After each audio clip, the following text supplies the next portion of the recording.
Ito po. Ate? Ano? Magalit ka na naman? Hindi, te. Nahinga ako siya kanina. Sabi ko. Nangyari, bakit kasi ganyan eh? Kayo nang nakikakabi tapos nagagalit pa kayo? Yun, pasensya na.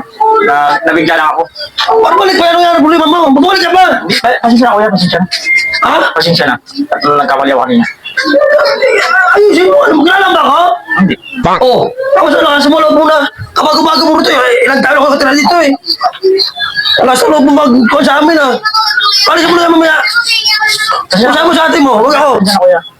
Hingin ko rin ang uli yung password niya. Hihingin niya daw yung password ulit. Ibigay mo na yan. Tapos usapan mo ng maayos yan. Ambag lang ako kuya.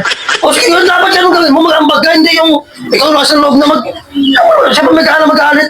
Hindi, ambag ka na ngayon. Oo, ambag. Buwan. Sabi nila, no? Dapat yan. Hindi Bigay ko na lang sa'yo. Madali, kukunin ko din yung cellphone doon. Ate lang tayo sa... Hati tayo. Oo. Tapos huwag ka na magalit ha. Pasensya. Ako nung bago ko rito sa lugar na to. Sige na. Papayos sa bahay ko. Ikaw, bago-bago mo rito. Tawagin na lang kita mamaya doon kasi nandun sa anak ko yung password ha. Okay. Salamat ha, salamat. O sige, Pasensya na. huwag ka na ulit magagalit.